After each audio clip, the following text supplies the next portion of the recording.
Pro Wrestling Podcast. Because I plan on snatching a ball. Ask me what I think about Titus. What do you think about Titus? He's a big guy. Can you even listen to me when I say words? No. Well, you know, you're exactly right. Yes. What? No, yes. Yeah, man. That's right, geeks. What a week it's been.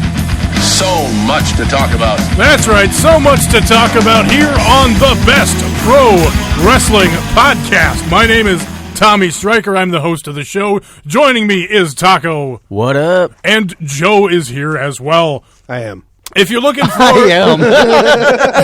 if you're looking for Dominion talk and New Japan and Ring of Honor, we all recorded earlier today a hour-long podcast talking all about that stuff. The 6, 7, 8-star main event from Dominion, the other great matches on that show. Ring of Honor continuing to build towards best in the world, and New Japan after that awesome show. We talked about the upcoming July 1st and 2nd show is going to be here in the United States. So look for that on thefanspodcast.com, and it's also going to be on this regular feed for Best Pro Wrestling Podcast. So if you just listen to this show, just scroll one back, and there you will see Strong Honor, and we get into all of that because it's a lot to talk about, and to squeeze it all into this show would be difficult. If you're new to the show, thanks for checking it out. Go on to iTunes, rate, review, and subscribe, and tell your friends about the show on social media and all that stuff. We record on Tuesdays right after SmackDown during 205 Live. We tend to get distracted once in a while with what's going on on 205 Live, but nevertheless...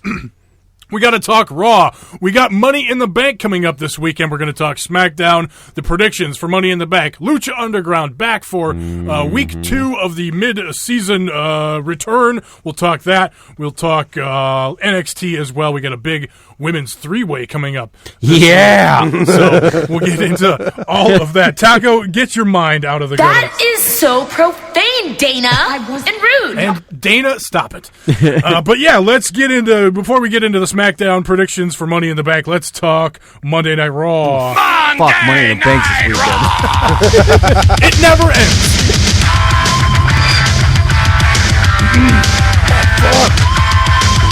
So, yeah, the biggest thing from Monday Night Raw, we try to keep it as positive as possible on this show, and there's not a ton positive to talk about from Monday Night Raw. It was really hard coming off of fucking Dominion, though. Yeah, New Japan has just been so good in killing it.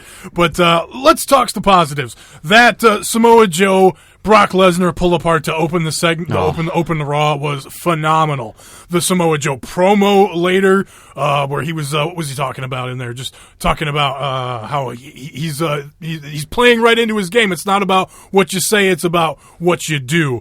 And just Joe coming out and fucking hitting that headbutt on Lesnar, and just they did that pull apart so well. Being strong on each other too, going for it, because Samoa Joe, he knows he needs to show the WWE universe what's up, and the mainstream audience what's up with Samoa Joe, and what a fucking better way to get everyone excited for this feud. I mean, yes, sir. It already has over 3 million views on YouTube, right off the bat. That's fucking awesome. Well, and if you think about it, I haven't had a chance to, I don't know if the ratings have come out for Raw yet or not, but I imagine with the NBA Finals last night and on Sunday the hockey finals, that didn't affect us. Obviously, we were watching Dominion and Monday Night Raw. But for the overall things, that's got to really affect, especially Monday with the Raw ratings. And I think they kind of might have known that might be a problem going into Raw, main eventing with the Hardys and Cesaro. Although it was a good, awesome. It was a good way to go.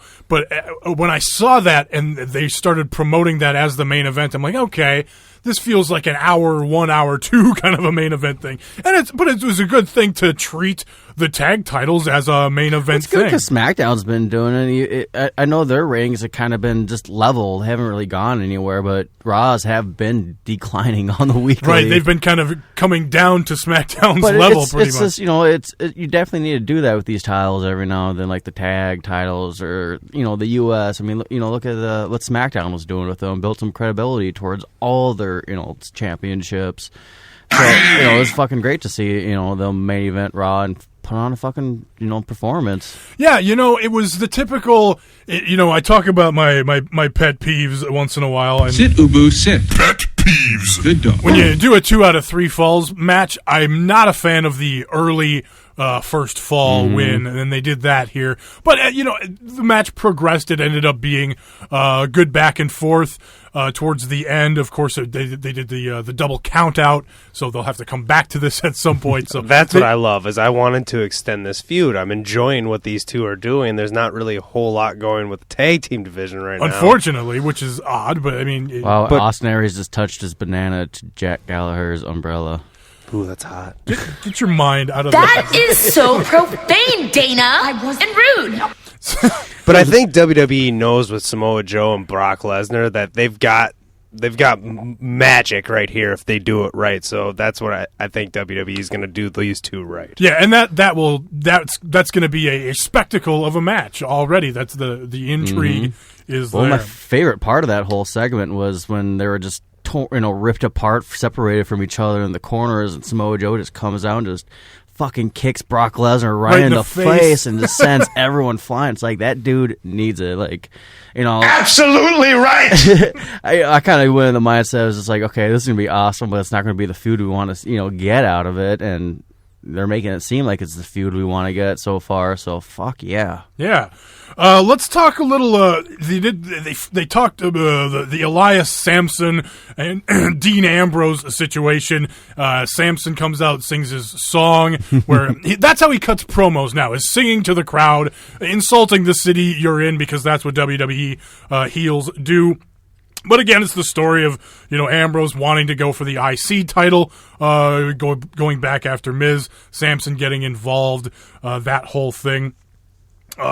Miz causes the distraction in the match between these two. Sampson gets the win with double knees to the back and a swinging neck breaker. I thought for a typical distraction finish, they did it a little bit better here between these two. It looked like Ambrose might get something out of it, but it was Sampson getting the win. And then afterwards, Miz in the back, I liked Angle coming up to him and saying, "What are you doing getting involved in all this stuff? It's Sampson and Ambrose out there. Why are you still getting involved in this?" So I like the interaction between those two, and then Angle putting Miz in the tag match later. Well, it was because Heath Slater and Rhino demanded the match, because the Miz came up to Slater and said, "Hey, you should join my entourage. Remember that movie we were in and I made you sort of a star?" I liked that aspect. The whole thing, everything the Miz is doing in that whole story arc throughout the show, I thought was done really well. It's not my favorite, but it shows you how good him and Ambrose are with each other, where, they're helping Sampson get over, and, both looking great.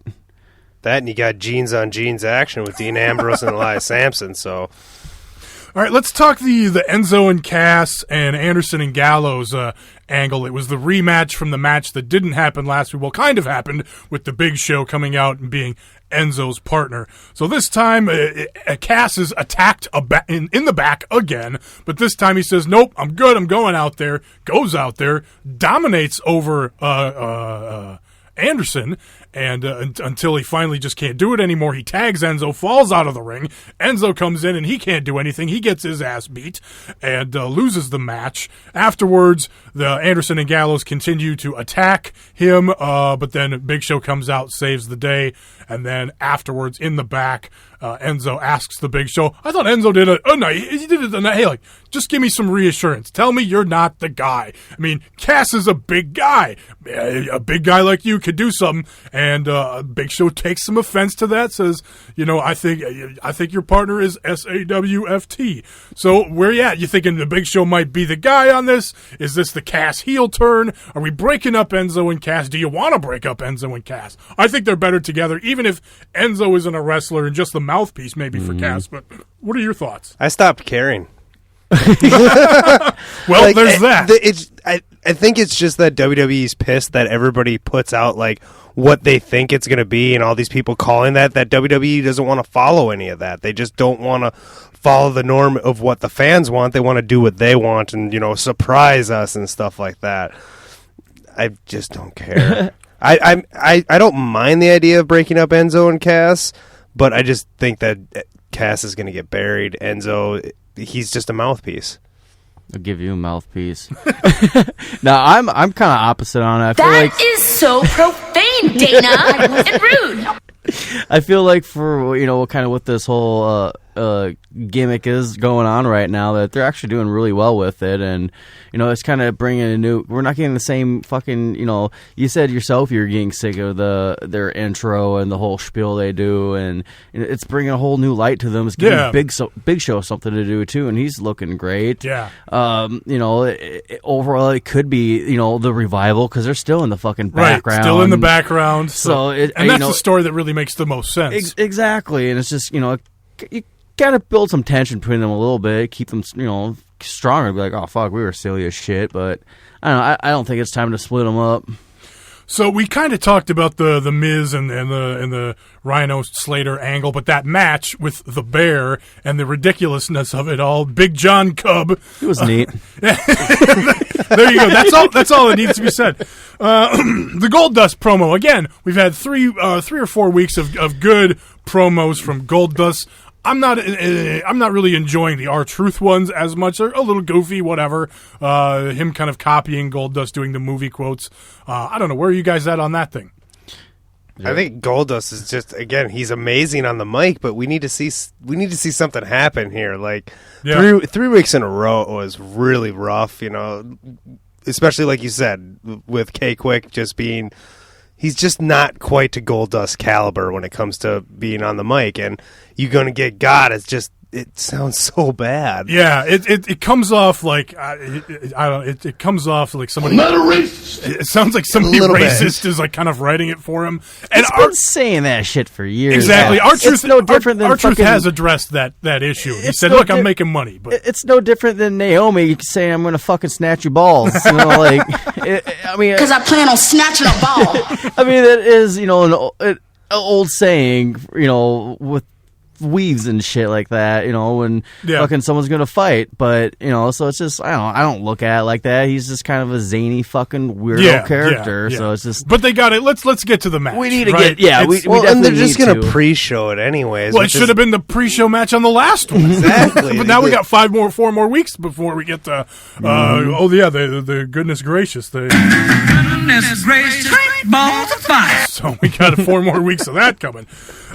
We had 2 cruiserweight segments on the show. Both were extremely short. We had the Cedric Alexander, Noam Dar nonsense. Alicia Fox on the big screen, but she's on his phone. That was weird. I mean, was that Tyler Breeze's phone? I don't know, but here's the thing: is okay, it was dumb, it was ridiculous, but Alicia Fox was very entertaining, being like the annoying girlfriend. So that was the enjoyment I took out of it. Alexander is great the whole time, just like, I'm so fucking over this. Yes. Like, we need to move on. It's like, thank you. Yes, and then the other match with Neville making, he just beat the shit out of Rich Swann. There was no match. Yeah, it was awesome. And then kind of addressed the Tozawa situation. Apparently, Tozawa is being recruited actively by the Titus brand. Oh, it's gonna happen, man. I liked the selfie after the match with Kalisto, which what's his name?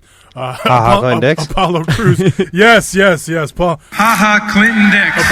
Apollo Crews won the match with the Clash of the Titus, of course, and Clash of the Titus. and they take the selfie with Tozawa, and Tozawa's just like, "What the fuck is going on?" Have you guys seen the photo online? I did. I think I saw a clip of it. Tozawa's faces. It almost looks Tozawa. I love it. It almost Tozawa's looks suit was just weird to me. Yeah, and just Tozawa being confused, almost being like Titus O'Neil just raising his arm up in the air. It was like whipping Tozawa around in an odd way. In all fairness, though, he was doing that to Apollo Crews too. So at first, it's just like I'm loving this whole gimmick. Into it. He's all about the Titus brand now. I'm loving it. It's bringing more interest in all. I don't want to say all 3 of them, but in all 3 of them, like we're fans of Tozawa and this shit he's been doing on 205. But yeah, it's fucking awesome that they're kind of bringing in like Sasha Banks to 205 a little bit, bring that there, and then now bringing like Tozawa out to the main roster a little bit to kind of hype up. I like that Titus brand is like spreading through all the divisions in a sense almost. So it's just like. And it's like he's having fun. I mean, Titus looks like he's actually enjoying his job for once. Well, he doesn't have to wrestle much, so that's exactly. Good. It's you're exactly right. I just hope that like they keep what they're doing with it because so far it's good. They have more time to work with, but I think of something like Lucha Underground with fucking Famous B and Dr. Wagner and everything and his clientele, so it's just like that can work off really well. Let's just you gotta own it, Titus. You got a little bit more time than he does to work with. What about the Wyatt and Rollins segment? Wyatt comes out, does the usual mumbo jumbo. It's just a bunch of nonsense. It's I'm a god and I'm this and I'm that and I'm going to send you to hell. And the same shit that he always says. But I liked Rollins coming out and saying, look, man, I'm not buying any of this. You're just a guy and I don't, it's whatever. And then he disappears and he's like, nah, man, I'm a god, man. So, but I like kind of Rollins calling bullshit here. What do you guys think? Somebody needed to at some point with all the crap we went through with Randy Orton. Someone had to come out and just be like, dude, like, chill out. Yeah, I actually got my girlfriend to sit down and watch Raw with me this week. Of course, she bagged on it the whole time, right? Yeah. But, Bray Wyatt's on. She's like, who the fuck is this? And I'm like, well, he used to be like a creepy from the Bayou Wyatt family. We're going to fuck your night up kind of like, don't walk down the backwoods running this family kind of guy to a fat Bam Margera trying to be Rob Zombie. That's tremendous analysis. We had a couple of Roman Reigns video packages, 2 on Raw. We had one on SmackDown. He's going to come back next week. He was gone this week. He's coming back. I was fucking scared. The big SummerSlam announcement. I saw I'm watching the video package. I'm like, okay, this is cool. It's making Roman Reigns look good. It's a neat package. It's neat, just like you said. And then it comes out. He's going to come back and make the SummerSlam. He's going to make it. What's he's going to do at SummerSlam? And he's got that look on his face that like fuck you look. And I just rolled my eyes so hard. What did you guys? What's your reaction to this thing? About the same, honestly. I mean, what am I supposed to do with an announcement? I give 0 fucks on an announcement from Roman Reigns about SummerSlam. How far is SummerSlam out? August. Just fucking a month away. 2 months away. Month and a half, yeah. It's there. It's long enough for me to just be angry. What about the women's segment? They had the 6-woman match. Before the match, they all come out and take turns talking at each other. The typical WWE thing. This is where I say something. Yeah, exactly. What about the announcers burying the "This is your life" segment? Well, yeah, thank God. No, and that's fine. It's just I like seeing WWE admit their mistakes on national television every once in a while. So yeah, I didn't much care for that. You had the women's match. The baby faces win, I guess. Mickey James hit that big Thez Emma's press back. to the floor. Yeah, I was about to say, Emma's back, yes. And she was just thrown into the middle of a match. Didn't really make much difference. This could have been done a lot better with Emma coming back. Give Emma some sort of squash match or something. Instead of just throwing them all out, I didn't care for it. We had a nice video package for Finn Balor. I'm thinking, I haven't seen the news. Like, I'm just coming off vacation. I've been gone for a week. I'm completely unplugged. But from what little bit I've seen on Twitter, it looks like Finn is like in Japan. Yeah, so I don't know doing some sort of promotional tour, I suppose. Who knows? But he wasn't on the show. But we had a nice video package for Finn. What'd you think about the Bayley interview? I thought the message was decent. It was her saying, look, I just got to be me. I can't be anybody else. She says she's got to do it her own way. To me, it just, I don't know. It could have come off better. It could have, if they would have done it in a little bit of a different way with maybe some editing and some videos and some stuff put in there. I don't know. What do you guys think? I like that it was just a one-on-one interview like that. That helped, yeah. It wasn't her standing in the ring. And I mean, how many more packages do we need on Raw? It's a whole lot of packages. I know, I'm unfortunately over the whole Bayley situation now. You know, Right. it's kind of unfortunate for us because Yeah. we just got to sit through this in NXT and really saw no progression in her. You know, I mean, wrestling-wise, yeah, but just it's the same shit, different, you know, channel, but I like that she did the awkward hug at the end of it, you know, kind of brought that back. It's like, yeah, this is why we liked you in the first place, because it's like, yeah, we want you to be you, but at the same time, you want to be you want to be a champion, you know, a champion, a star, a number one contender. You gotta fuck some people up, you know, especially when you're in Extreme Rules, like, you know, like it's just part of the game, part of the program. You're not gonna be able to do that kind of shit by, you know, not grabbing a fucking weapon every now and then. Yeah, especially when go ahead. Especially when the, you know, fucking Sasha and Charlotte are tearing it up in a Hell in a Cell match. You have Alexa and Becky in a tables match. You got the first ever 5-6 woman ladder match going on, right. And you're afraid to use a fucking kendo stick because you want to hug someone. Like, come the fuck on! That doesn't tell me you're a superstar or you want to be there. It just shows me you want to make the fans happy with fucking hugs and inflatable. Ooh, yeah, that line too about I just want to put smiles on people's faces. That kind of hit me the wrong way. Like, okay, be an Ellsworth then. Well, and it doesn't instill confidence. You want to be like confident coming out of the promo. I just felt like you sound like a kid who belongs in NXT. Yeah, that definitely came across that way in that whole thing too. All right, yeah, I don't know. Is it going to get any better here? It's not really. I think that's. I mean, that pretty much covers it. I was going to move to SmackDown. We got to talk these. We got to talk these predictions for Money in the Bank. Change the subject. SmackDown Live. Players, I'm going to make this a tag team match.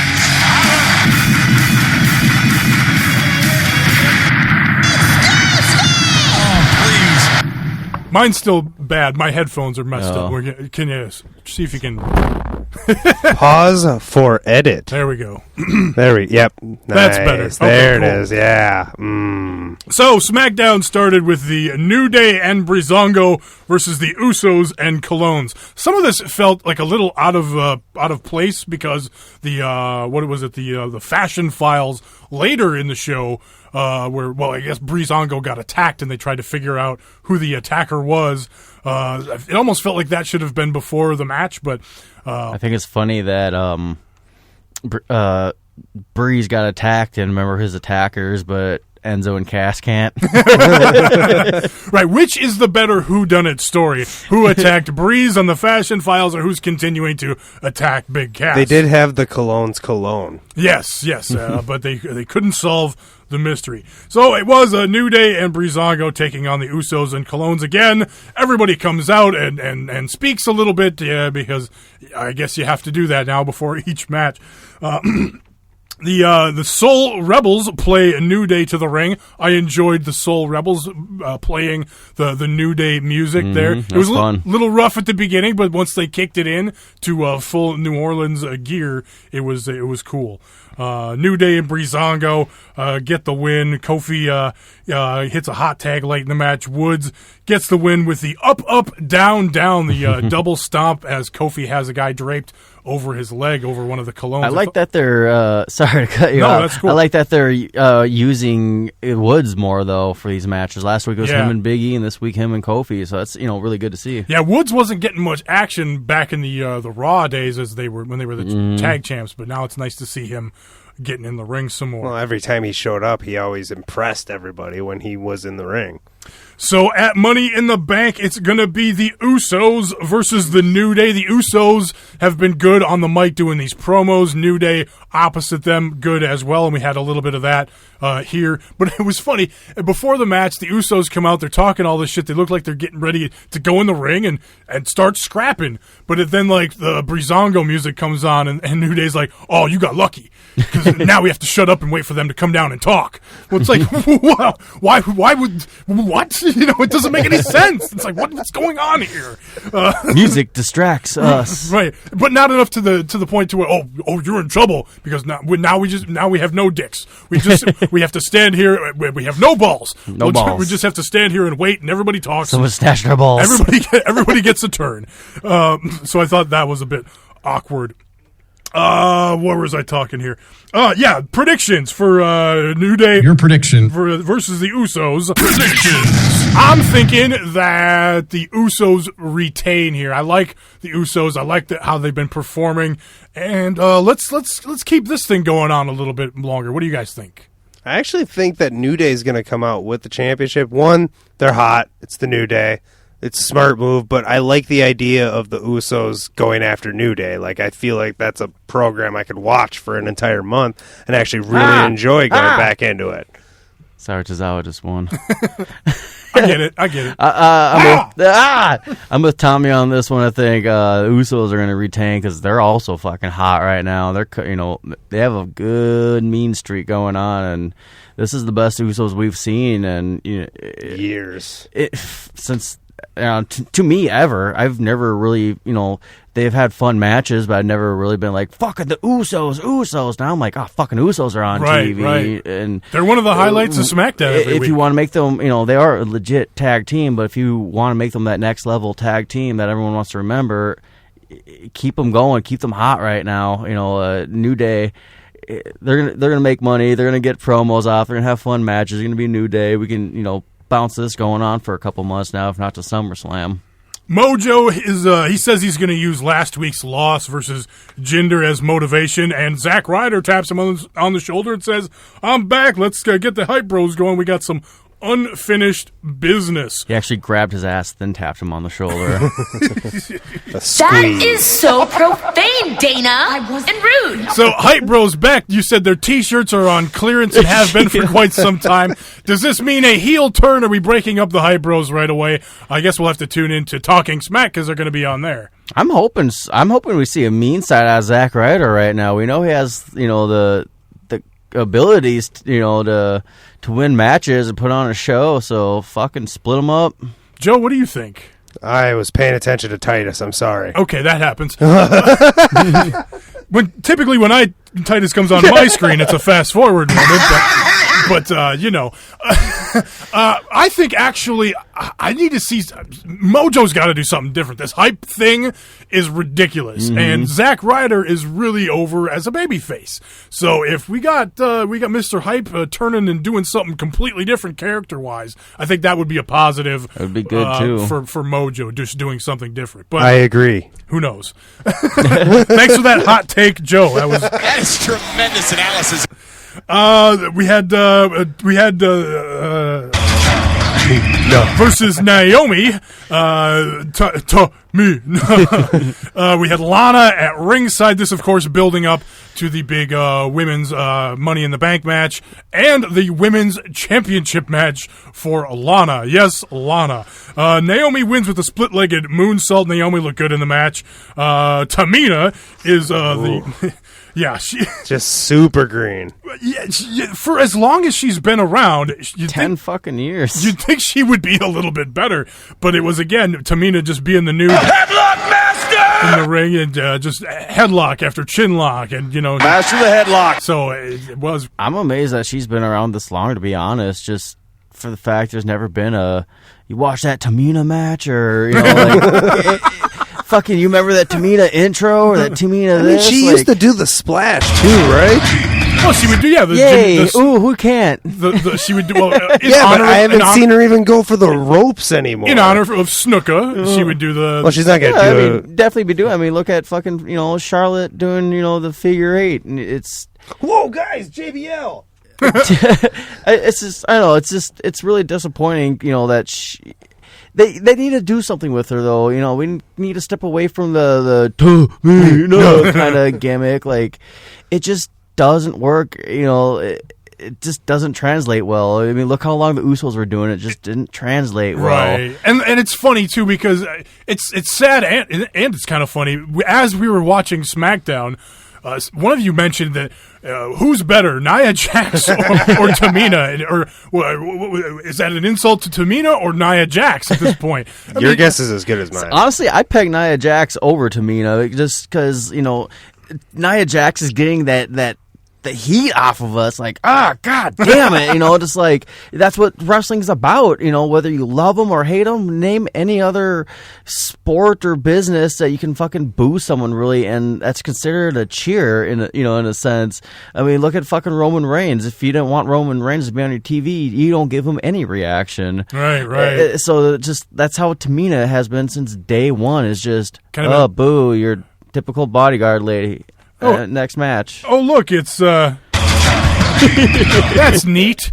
That's neat. It's super neat. So later in the show, we had Charlotte versus Natalya, a good match. These two with some history, a couple of really good matches down at NXT. You said you were hoping they get some time. They gave them a little time. They could have gave them more, obviously, but they don't have 3 hours to work with. It's just a middle of the show TV match, unfortunately. So Charlotte fucking did go. Shinsuke rocking to Bayley. Nice. It's like Dolph Ziggler with Bayley. But Charlotte did get the win with natural selection. Natalya pulling out a surfboard in the match. I thought that was cool. Charlotte doing the big comeback and doing the Ric Flair strut, hitting the big moonsault for a near fall. So, like I said, good back and forth in the near falls and whatnot. Could have had a little more time. But, again, save it for when it means more with these two. These two could work a really good championship main event style match, and I'd like to see that at some point. I think that would be good. Too. I'm happy that they put those two out there to put on a, just simple one-on-one show instead of like Charlotte against Carmella and Ellsworth interference or something dumb. And even we just got a good fucking, couple minute match. Ladies, do what you gotta do. And it was a good competitive back and forth. It was, compared to what they did with the cruiserweights on Monday, two short, shitty segments. I mean, they weren't horrible. They could have been better, but really going to change the ropes and the canvas for like a 2-minute thing? It's like that's the big thing. Like what do we do with 205? What is on the internet? What's wrong with 205? And it's just that. Yeah, that's exactly what's wrong. The problem. They're presenting it as a throwaway segment. But they're having amazing matches on 205 Live, but nobody cares because of Raw. Right. And it's with me and guys like us, we're watching so much other shit. I just don't have time to go back. I mean, we have it on kind of in the background here, and I see it peripherally. I know what's going on, but I don't have time to like sit down and dig into it. And it's too bad because the guys are working their asses off. So. But back to SmackDown. Let's talk the women's Money in the Bank ladder match. Natalya versus Carmella versus Tamina versus Becky Lynch, who was looking on sideways in the back at the Charlotte-Natalya match. And Charlotte in the Money in the Bank ladder match. Taco, your prediction. What do you say? Oh, this one's actually tough, man. It is. It really is. It's like, of course, everyone out there kind of is like, Charlotte, win it, kind of, she don't need it. I'm trying to think of, like, who's going to benefit more out of this. And, in the back of my mind, I kind of want someone like Carmella to get it because, she's kind of like the Miz situation where, that's how you're going to be able to get the title on her to make her a really credible threat. She has put on no great matches, but, she's put on good matches and good show. Is she going to be a great champion? That's not what I'm saying. But, that's just, she's someone that can really benefit from it. I'm really pulling for Natty on this one, though. She needs it. It's something that she's going to be able to shove in everyone's face. She needs more heelish things with her, surrounding her. That's not like the welcome committee or another fucking gang with Tamina as the bodyguard. So yeah, I'm really going for Natty on this one. Joe, what do you think? That was actually my pick. I just fucking stop copying me. In the same sense that you were saying that Carmella should win it because of the heel tax, I think, like you said, Natty's going to shove it in everybody's face, and also she's going to pick her moment. It's not going to be a cash in that night. Not going to be a cash in. Exactly. 1 month from now. She'll do it 6-9 months down the road. After taunting and beating the shit out of that briefcase. That's half the fun of it. I like to look at who the champion is and who would, obviously with Naomi being the champion, to me it it's probably going to be a heel. Natalya and Carmella stick out. I don't think Tamina's right. She's just, like you said, uninspiring in her performances. And yeah, I can't disagree. Natalya's got to be the one. Carmella would be intriguing with it, the Ellsworth thing. But I think that's the best question mark, because it's like in Natty, she's believable to have a feud. Tomorrow, the month after SummerSlam. Charlotte, same situation. Becky, same situation. Carmella, not so much. Okay, what about Naomi versus Lana for the Women's Championship? This is all because Lana coming back, getting involved, tripping Naomi, causing the loss last week. So Naomi demanding the match with Lana, her first singles match for the Women's Championship at Money in the Bank. There's no way they put this thing on Lana. Naomi wins it. I want to see Lana win it so bad. What I want to see is just them kind of do the Eve Marie situation of when she was coming out saying, "Bye, bitches," or "I'm on vacation," or this or that. I kind of want to see almost that, but everyone go to the ring, quick fucking 10-second squash mats, and we still don't see Lana wrestle. Well, I mean, they could do the thing where Lana's out there, Rusev makes his big return, there's a schmaz, some sort of distraction, Naomi ends up losing, and then Charlotte, who just won Money in the Bank, or Becky Lynch, who just won Money in the Bank, comes out and immediately defeats Lana for the championship. I hope they don't do that. So that's something that they could do as well. But I like the championship on Naomi, and let's build up some heels to challenge her. She's still, to me anyways, she's still building up some cred as a serious contender for the division. She's put on a good show. She's gotten way fucking better. She's definitely, top caliber for WWE, but I don't see a Naomi DVD coming out soon. All right, let's talk the men's ladder match on SmackDown. We had the 6-man main event that they built up to. Sami Zayn over-preparing, being the new neurotic gimmick that he has. And then Kevin Owens kind of giving the pep talk to Corbin and Ziggler, saying, hey, if we work as a team, this whole thing could work out. So they go out there, they have the match. Sami Zayn wins with the Helluva Kick out of nowhere on Corbin, so Sami Zayn continuing his winning streak against Corbin. But then after the match, Ziggler and Kevin Owens team up, hit Zayn with the ladder. Corbin goes off on those two and then tries to climb the ladders. Shinsuke Nakamura comes back in the ring, knocks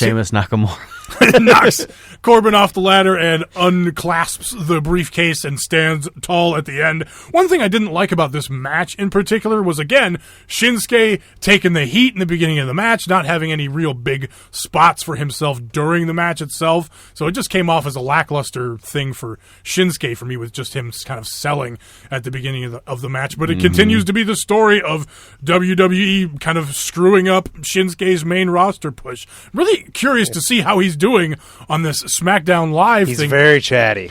And smiley, and looks like he's being very conversational.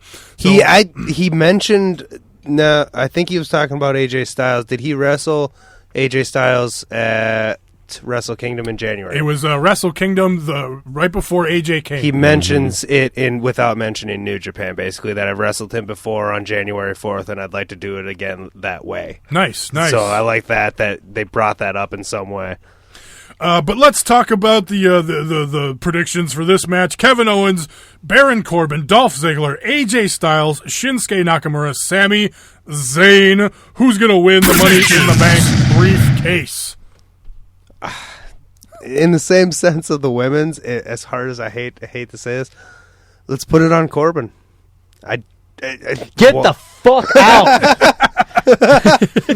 I mean, he needs something to work off of, and again, just shut up. He could be doing end of days. Go watch Cars, Joe. He could be doing end of days What I to said people. Was, God damn it! Stop talking. I'm sorry, Joe. Nope. You're not getting it. Just like David Otunga. This shit ain't happening. I couldn't resist. Please, no. I think I'm probably on your side with this. I just imagine him end of daysing people over and over again into that briefcase, destroying the briefcase in the same sense that Miz, when he had it, was skull crushing finale and everyone into that briefcase. He's young, put it on him, and everyone else in the match, minus Ziggler, who cares, is established. They can put him into any feud they want, and they're still going to have something to work with. Whereas Baron Corbin, if he doesn't win it, he's walking out with a feud with Sami Zayn again. Yeah, You're an expert with playing with yourself. Taco, what's your prediction for Money in the Bank? Fucking, I hate that. I do agree with you guys a little bit with the Corbin. Yeah, what is thing. your prediction, Taco? Corbin. I mean, I really want to hear this. I do like the idea of the end of days on the briefcase. Right, that sounds pretty fucking awesome. It sounds neat. Great analysis. But I also like Kevin Owens winning it because he is kind of like the trophy hunter. He wants those trophies, those accolades. He's a prize fighter. He's a prize fighter, exactly. I'm automatically weaning out AJ and Shinsuke in it because who wouldn't love them winning it? But I'm definitely leaning towards Zayn on this one because he's already that annoying gimmick in the back, and I just, kind of the same sense of you picturing, Baron Corbin running around with it. I picture Sami Zayn being annoying as fuck in everyone's faces, going up to AJ Styles like, hey, look what I did, like, oh, can you believe what's going to happen? So, yeah, he definitely, he's someone that really does need something too. Corbin kind of, had that chance with the Andre the Giant Memorial thing, and because that's worked out so well for everyone. Exactly. So I don't know. I'm definitely leaning more on the Zayn side. I feel like he needs something big in the WWE. Again, I look to who's champion. Right now it's Jinder Mahal, the awful heel, the dastardly foreign heel. Because of that, and this kind of gets into my main event prediction here, or the championship prediction, I'm thinking they're keeping the title on him. So if he keeps it, I'm thinking they're going to put a babyface over in this situation here. And I'm with you. I think Zayn is a guy that can cash in and probably lose. I was going to say, who's more believable to lose than Sami Zayn and break everyone's fucking hearts? Because if AJ gets it, if Shinsuke gets it, they not only when they cash in against Jinder or whoever, they should win. So, and again, they don't really need it. I think Sami Zayn needs something to kind of give us some hope that Sami is going to kind of get himself into that main event picture. I mean, just him crying over, this is my opportunity. Right. The months of the neurotic promos of him going, oh, is tonight going to be the night that I cash in? Well, I don't know, because what if I wait till next week? What if I wait till the pay-per-view? Oh, this could be great if I wait all the way to WrestleMania. What about the Royal Rumble? He could go on and on for months with it. I'm already annoyed with it. It's a shitty gimmick. It's no good. It's Sami Zayn though. It's it's kind of how he's always been. So he needs it. So we had the Jinder coming out doing the promo, insulting the crowd. Jinder says Orton is a coward and is afraid of him, and the Singh brothers clap in the background, and then he whispers to his people, because that's kind of how Jinder talks. It's almost in a whisper. He doesn't have that commanding voice. He can't talk. I can't do the raspiness that he has in his voice. It's kind of like he's had this weird cold ever since he's gotten the championship. He just doesn't have the voice for it. Anyway, Orton coming out, hitting the RKO out of nowhere. That was a great RKO out of nowhere. But what do you think? Predictions for Randy Orton versus Jinder Mahal, Joe? I don't want Jinder Mahal to win, but Jinder Mahal is going to win. Randy Orton, like you've said before, he's better chasing something. And even just tonight, the energy that the energy that Randy Orton had tonight was more energy than we've seen in weeks from Randy Orton. That was good. And he was on the TV screen for 15 seconds. So I think Jinder Mahal walks out because of the big Indian push and just because Randy doesn't need it. Yeah, it's got to stay on Jinder right now. Just, build up the credibility on him. Make another heel. Yep, I agree. Like I said, I don't think they plan on taking it off him for a while. I don't want to see it on Jinder, but Randy as champion, kind of boring too. Again, they could do the thing. Maybe Jinder's not turning the right heads that they wanted him to. Randy Orton could win it back. You have AJ or Shinsuke win Money in the Bank, cash in right away. That's always a possibility. But I think Jinder's just going to keep it here, and this is going to continue probably through SummerSlam, if not further than that, because I think their India tour is for some time in September, I think, if I remember hearing that correctly. So just think about last year, as we had all 3 members of S.H.I.E.L.D. as champion in one night. And now this year's. Here we go. Jinder Mahal. But hey, we got Brock and Samoa Joe on the Raw side. So. That's true. And hey, that ladder match with AJ, Shinsuke, Ziggler, and both. That's gonna be fun. Both ladder matches are going to be really good. Fun. So I mean, I'm just thinking of Charlotte in the ladder match, Natalya doing stuff in there. Becky Lynch is going to be really good in the ladder match. So I'm looking forward to the matches themselves. Tamina Splash from on top of the ladder. There you go, Tamina Splash. That's exactly what we need. Let's get into a little Lucha Underground. Change the subject.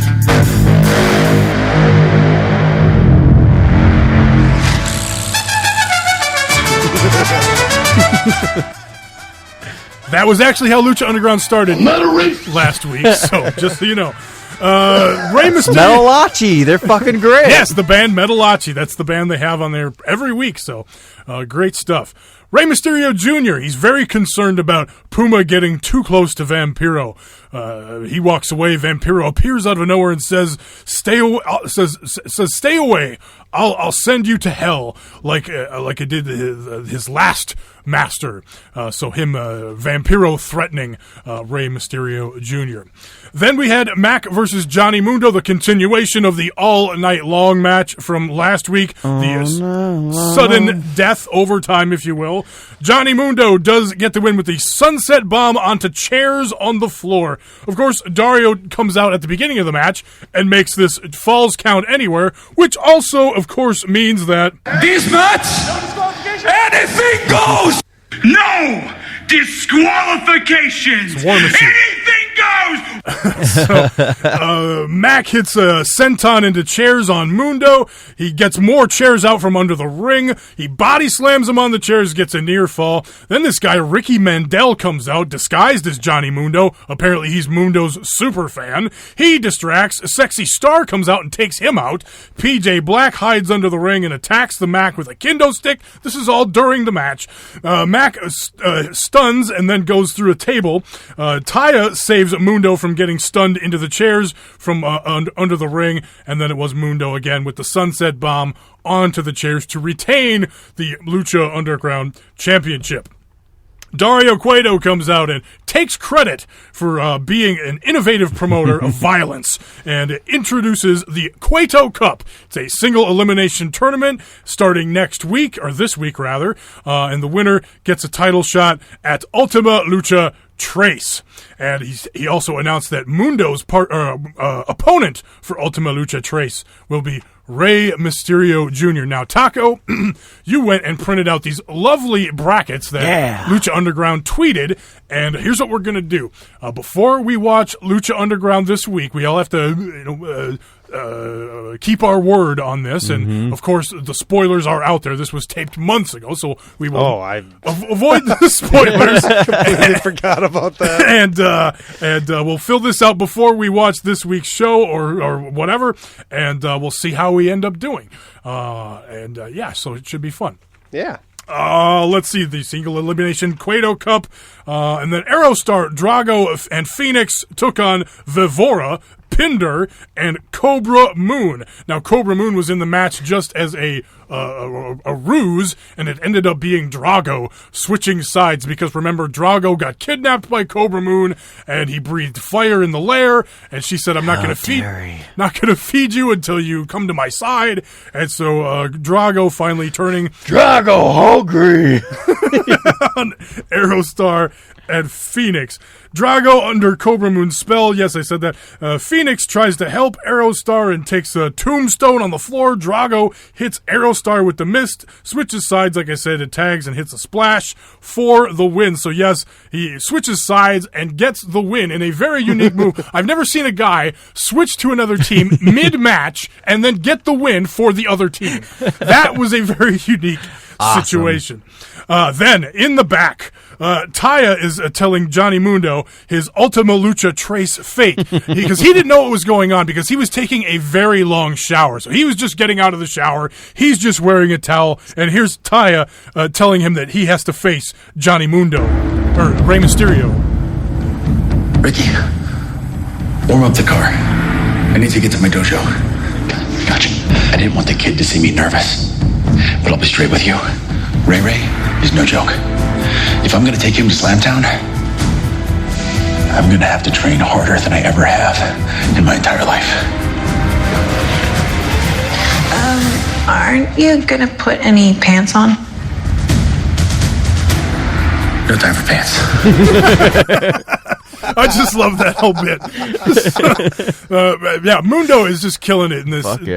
In this whole thing. Lucha Underground is a lot of fun. It's just larger than life characters, man. It's so great. It's that Mexican soap opera mentality. I love it. And the dramatic music as all this is going on, and the Ricky Mandel thing. Just I didn't want to show the kid I was nervous. Had to go start the car. I got to get back to the dojo. So, and again, it's him just continually talking about his dojo and kind of making a big deal about that. Just as a fun little aside in there. The main event, the Boyle Heights street fight. So once again, No disqualifications. Anything goes. Mil Muertez taking on Prince Puma. Prince Puma wins with a brick to the face given to him by Vampiro. They do an early table spots. They're using traffic signs. They're fighting in the crowd. Puma makes a comeback with a trash can, but gets thrown into Dario's office. Dario says, "No, don't fight in here. Get the violence out into the temple." I love Dario so much. Again, later he comes back with a trash can hid to the lid to the head. Does a flipping coast to coast into the trash can for a near fall. Katrina drops Puma and hits him with the stone after the match because Katrina has that stone that she uses for Prince Puma, and she drops him with that. But Puma does win with the brick to the face. Yeah, so nice win for Puma there, with him moving to the dark side under the tutelage of Vampiro. So very interesting storyline there. Any other thoughts from Lucha Underground? A good start to the season. All right, let's get into what happened on NXT.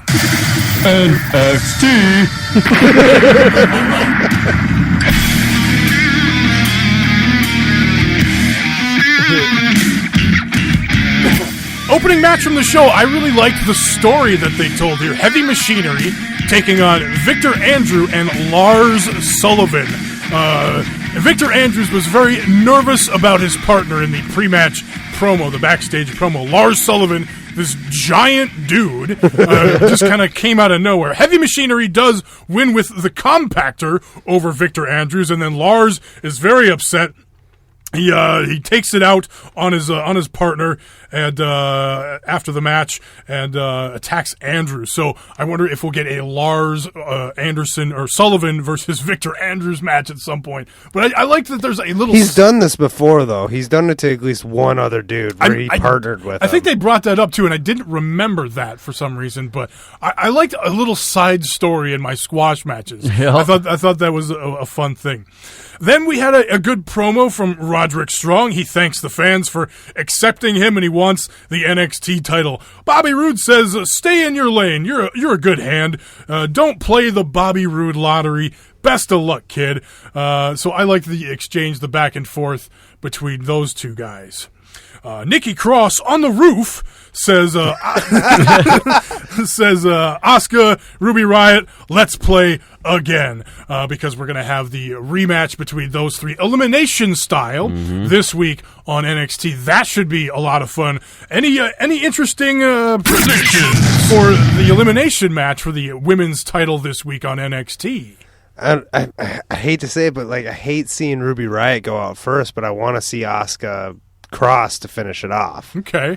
I'm with you on this one. But Asuka's walking out. Car still sucks. I kind of actually I'd like to see. I need to see more from Ruby Riott, and I think I'd like to see it come down to Ruby and Asuka, but then Asuka continuing to retain. Maybe Nikki Cross comes back after elimination and causes some sort of distraction or nonsense and causes Ruby Riott to get the loss that way. Either way, it's a win-win for us. I could see something like that happen. Yeah, it should be a phenomenal match. So, smoky room promo from Paul Ellering. The Authors of Pain are dominating the tag division. Sarah Logan took on Peyton Royce. Royce wins with the Fisherman's Suplex, of course, but I like the little story we got for Sarah Logan. She was born in the woods, wrestled goats, watched, quote, sports entertainment with grandma.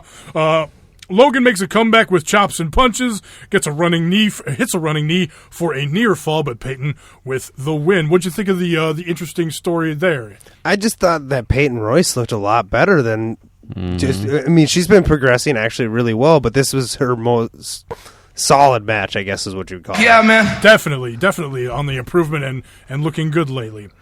Andrade goes out after his loss to Cesar Bonani last week, and a woman comes up and slaps him in the face. But he's not that name again.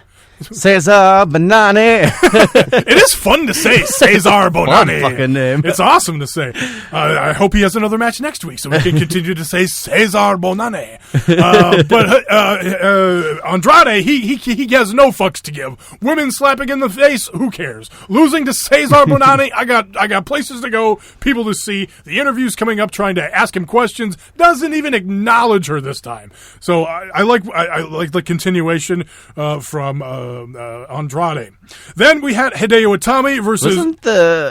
he had a confrontation with that broad at the end, too. That's what I'm saying. That wasn't a reporter. No, I'm saying a random woman come up and smack him in the face. They explained nothing with that. Isn't that broad from TNA? Yes. Okay. Okay. Yeah. The one I said got signed last week. The new signee. I honestly didn't recognize her. It was so fast. I was more paying attention to just Andrade just no selling. Like that happens. So that's a good point there. But Hideo Itami versus Oney Lorcan, good match. Yeah. Ends in a DQ at the end when Ono comes out and gets into it with Itami. 3 GTSs in the match, or I don't know. It was a very good match. Any thoughts on this thing? I just think Oney Lorcan deserves a chance, man. This guy has been he's just working with these amazing wrestlers, making them look amazing while kicking ass at the same time. He's been looking amazing himself, though. Like I just want to see him get a push, and he even does. I'm not saying he's like the best promo in the world, but he can handle himself on the mic.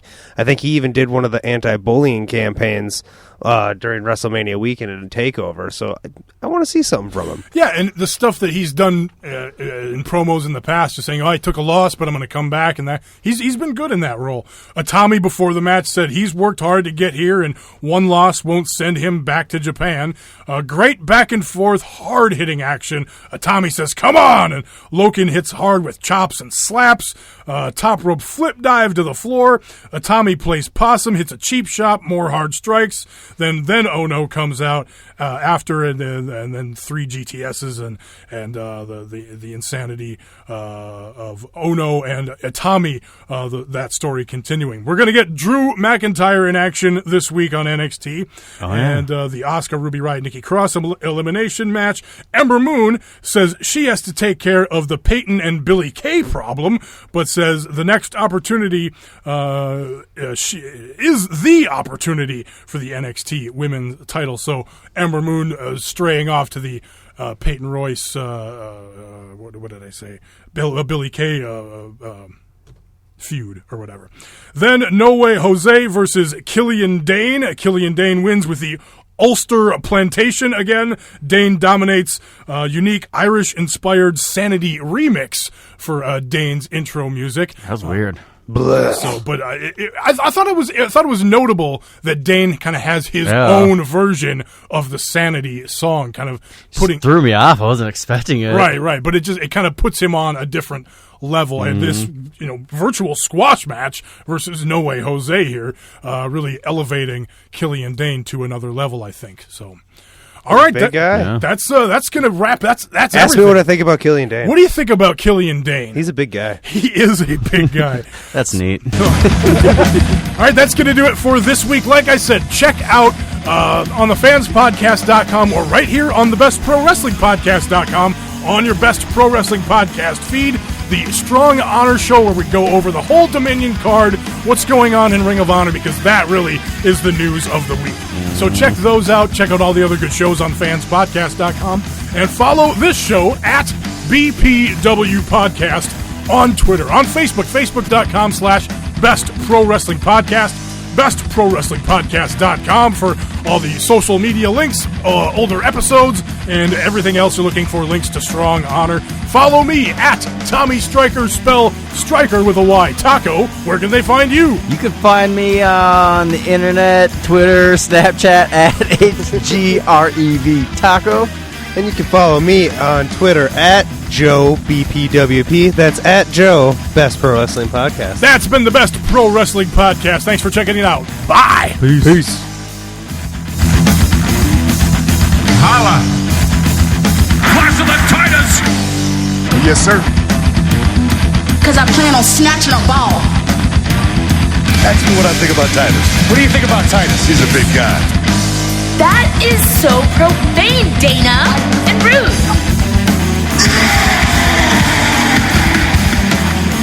Shut up!